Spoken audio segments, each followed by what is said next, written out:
And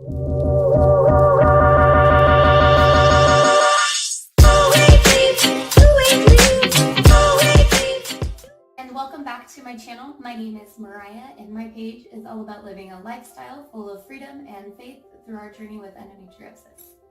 And so I have here my friend Cindy, and she's going to tell us a little bit more about PCOS. And so here's a little bit of a definition of what PCOS is. That is short for polycystic ovary syndrome. Is that right? Okay. It's so I'm just going to read it real quick. It's a condition in which the ovaries produce an abnormal amount of androgens. So it's a male hormone that are usually present in women in small amounts. And the name polycystic ovary syndrome describes the numerous small cysts, which are fluid-filled sacs that form in the ovaries. And however, some women with this disorder do not have cysts, while some women without the disorder do develop cysts.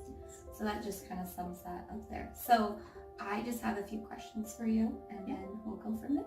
Let's do this. Cool. So what would you say is when you discovered you had PCOS, and how long ago were you diagnosed? So I didn't actually know I had PCOS until most women find out when they're trying to have a baby. I had gone I don't know, the longest ever, probably 2 months that I wouldn't get my period, but that was normal for me. Yeah. And then when me and my husband decided to start trying to have a baby, we had been trying for a year, and half of that year I didn't get my period at all. Oh wow. And I was just like, it'll come one day, it'll come. And we didn't have insurance at the time either, so I didn't want to go to the doctor for something that was part of what I had been dealing with ever since I hit puberty. Mm-hmm. So I had a friend, she told me, hey, I'm trying to get pregnant too. We went to this doctor and he said I had PCOS. They gave me medicine. Boom, I got the baby. Yeah. just like that. And I really had never heard of PCOS before. I had no idea what it was. And to be honest, after I got diagnosed, I didn't know either. And I went to the doctor. I told him, we've been trying to have a baby. My periods are irregular, and I've gone 6 months without my period. And he's like, it's PCOS. And I was just like, how could he just know so fast? And then I don't even remember how the conversation went, but then I started talking about I had really bad facial hair. He's like, it's PCOS. He's like, I'm like 99% sure this is what it is, but I had to do the ultrasound, make the confirmation, did the ultrasound, and I had so many cysts in both of my ovaries. He said it was like a pearl necklace in one of them, where it's like so many around the ovary. And I'm looking at this and I had never seen this before, and I was just like, wow. And after he confirmed it, we sat up and everything, and I remember just feeling this shock wave over me, and I didn't think it was as bad as it is, I guess, or how complex it is. And he's like, but we're gonna be able to do this, you're gonna have a baby. And I was like, really? I couldn't believe hearing that, because it was just our desire. And from the moment that I got married, we never used birth control, because I was like, I have irregular periods, and so I never used it, and he never used anything either. So we knew from the get-go we wanted to have kids, and if it was gonna happen, it'll happen. And so I guess in a way we did try for 2 years, but try was that full year. And it's been 6 years now. Wow. Yeah. How would you say that some of the things that you've done to improve it, such as exercising, because you do exercise a lot. Yes. So what are some things that you do to help improve symptoms? So the doctor told me you have to lose at least 10% of your body weight or I don't know. I don't remember exactly. Yeah. So even that alone improves fertility by such a big amount. And I was just like, oh my gosh. Again, with the exercise and the weight loss and everything, because growing up, I was an active kid. Like, I'd go outside and play and have fun and everything. And I mean, I wasn't like into sports or nothing like that. And in school, I didn't do sports. Like, I've never been an athletic person. I just absolutely hated it. I was that person that was like, I'm allergic to working out. And then I tried so many things after I hit puberty because out of nowhere, just like that, I gained ridiculous amount of weight. I had super bad acne, and like the facial hair, like it was intense. And I was just like, I don't know, it just feels kind of weird. And then I've noticed other girls that they weren't having the same effects that I was having going through puberty. And my parents would try to help me. They're like, oh, let's take you to a nutritionist. We went there, we tried that, and I failed. And then I tried Herbalife, and I failed. Like, I felt like I tried it, I lost a little bit of weight, and then I gained a ton of weight again. And it just all brought me down. Like, I tried so many things, and I think in a way it's just, I wanted to go the easy route because I didn't want to work out. But I think in the same sense, it's just, I felt so bad about myself that I was like, when I see someone else at the gym, I'd be like, wow, like I should be like that, but I can't. And so I was pushing myself to do something I couldn't. Finally, the doctor's like, you got to do this. And I was just like, oh my gosh, I want to do this. So I started little by little, and I started preparing my mind. I was like, you know what? The doctor said if I do this alone, it'll just help. And I had already been changing my eating habits. I cut out soda, which was a huge thing for me, and I haven't drank soda since like I was, I think, 15, and I'm 27 now. That's amazing. Yeah, and it was really hard. I'm addicted to soda. It's probably the bubbly though. I think like we're all addicted to the carbonation. Yeah, that, and then like the sugar. Yeah, I wanted the sugar so bad. And I started changing the way I was eating. Like, one day I just told my husband, I was like, he's like, aren't you gonna finish that? And I was like, no, I'm full. And I'm telling myself, I'm trying to work with myself to be like, if you're full, you're done. Like, just don't keep going, because we were really poor. And when we would go out to eat, it was like all in. So, so even if I was absolutely full, like I'd still keep eating. And so I started changing that. I was like, no, like I can take the rest home. Like right now I'm good. And I started working on that. So once I started incorporating exercise, I just started 10 minutes every day. And I did something that I like always wanted to do, was like kickboxing. But I was like, I'm not ready for that yet. So I would just look some exercises up on Pinterest, and I'd do that in my basement. And just like, no one look at me. Don't see me. And I did that for the longest time until I was like, okay, I'm ready to bump it up to 15 minutes. I'm ready to bump it up till 30 minutes. And like, I looked up, I was like, okay, I think I'm ready for kickboxing. There you go. So I didn't want to go to class because, again, my insecurity, I didn't want to be seen. So I was like, if I can find other things on YouTube, I can find kickboxing videos. And I wanted to work out at home. So I found this lady, her name is Shelly Doze. Love her so much. I'm still using her videos. And she's just like full like girl power and stuff. And I'm just like, oh my gosh, like I can do this thing. So now I guess working out is more of like, it has become part of who I am, but it's not so much like the weight loss, it's more of like other things that it helps the PCOS, like it helps the symptoms. Like it's helped immensely control my periods. I am taking metformin because after I had my baby, I had my period for a whole year. Oh wow. So before having her, I went from not having it to after having her having it that whole year. Oh no. Yeah, so I was just like, and I was doing the working out, I was eating right, I was doing what I had to be doing, but it still wasn't getting controlled. So that's when I had to get the medication. But working out has helped me, give me energy. It like makes me feel confident. Even though I'm not losing weight, like I'm like, you know what, I feel really good. And I stopped weighing myself because, again, that thing of I'm doing everything I gotta do, I weigh myself and I'm still not losing weight. Like that number's still not going down, but I felt great. Yeah. So when I stopped weighing myself, I was like, okay, I feel really good. Yeah. And I felt like I could do whatever I was doing better. Yeah. Oh, no, Yeah. I love it. What are some symptoms that stood out to you? I know you've already kind of gone over a few that you felt that you needed to bring to your doctor.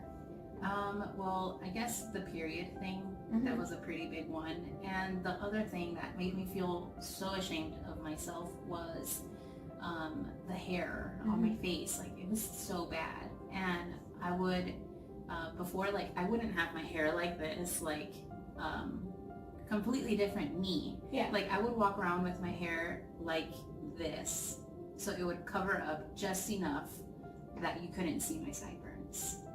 And it was just so bad. Like, it'd come all the way down to here, and it was big, like, and thick. And I was just, that made me feel so bad. By the time I had gone to the doctor, I had already lost a lot of weight from when I was a teenager. So I guess that one didn't really stand out to me as much.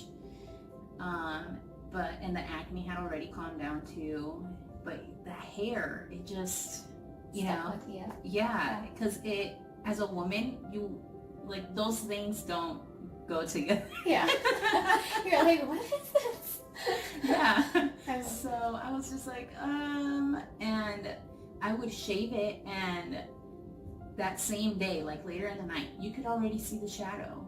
And I told my husband, I was like, I don't know how, like, you fell in love with me like that, because I just, like, I was so insecure in myself, and I looked gross. And he's like, you do not look gross. And I was like, well, that's what you think. That's what you think, but I'm just, yeah.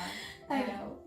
We're all just like our own worst enemy, I feel like sometimes. We're just, you know, going through that cycle continuously sometimes. But yeah. So you did tell us a little bit about your baby. So tell us a little bit about your miracle baby. So we waited, like, you know, we tried for a year to have her, and it was just like, it's not happening. Like, and we were kind of getting impatient because we have friends like popping babies left and right, and Right. we're just like, how are they getting pregnant and we're not? They just look at each other, they're pregnant. You're Yes, like, no! exactly. And I'm just like, I want our baby. Like, I want to be able to, like, have that moment of where, you know, like, the baby in the womb, and just everything that comes with having your child. And another thing, a woman or man or, you know, whoever wants to have a baby, like, they do whatever they can to get that. And for us, like, we would pray, we would, like, God, please, like, you know, we want our baby, like, give us our baby, please. Like, you know it.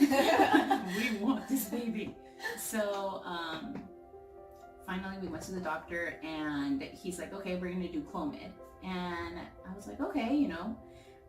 Honestly, I didn't even research anything. I didn't even research PCOS after I left the office. I just was like, I heard you're gonna have a baby, and I was like, okay, I'm gonna have a baby. And I didn't know what this medicine was. I just knew it was gonna help me ovulate, because if I'm not having my period, I'm not ovulating. And so I was like, okay. Took the medicine. First month, nothing happened. Second month, nothing happened. And they're like, okay, so we're going to do 2 more months, and if nothing happens, we're going to have to test your husband, make sure.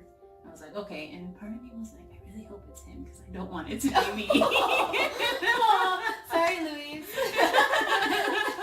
And he's over here thinking, I really hope she gets pregnant, because I don't want it to be me. And then finally, we were getting bummed out. Like, you go to the doctor, and you look at the screen, and you're like, why am I not ovulating? Like, because you're looking at it with them, and you get this sense of like, okay, I think this is the month, especially because, like, when you have, like, the mucusy stuff and everything, you're like, I am ovulating. I am so ovulating. And you get in the office and you're not. And that just really would, like, break us, because it's not like where you see it one time. It's like you see it constantly. And finally that 4th month, like I remember I was not feeling great, but I was like, you know what? I just think it's just me. Yeah. I was so tired and I would wake up in the middle of the night to pee. And I didn't know why. And one day I go to the store and I'm grocery shopping and I bought like 3 different things of ice cream because I really, really, really, really wanted ice cream. And I mean, before I would get like 1 thing and it was enough, but I guess 3 was what I needed to get. And I hid it from my husband because I didn't want him to be like, why are you getting 3 things of ice cream? And then later, or some days passed, and he's like, okay, it's time to take your pregnancy test, because when you're going to see someone, a doctor, and like you're trying to get pregnant through like that way, you know, like everything is the timing, like these days you take the pill, these days you love your husband, these days you are gonna check if you get your period or not, and if not, take the pregnancy test. So I hadn't gotten my period, and it's funny because we're like, don't get my period, don't get my period, and I didn't get it. I tested it and I was pregnant. We were like, oh my gosh, I couldn't believe it. It was surreal. Like, we had waited so long and we were just like, I can't believe it actually happened. Like, is this real? And I still didn't want to get my hopes up, even though I took 3 tests. I didn't want to get my hopes up. I'm like, we got to go to the doctor. Yeah. The doctor confirmed it, and because you are higher risk for miscarriage with PCOS, they gave me progesterone, which is, I guess ever since I took it, I call it the vagina pill. Oh gosh. I know, I'm sorry. And it just was the worst. I was like, why?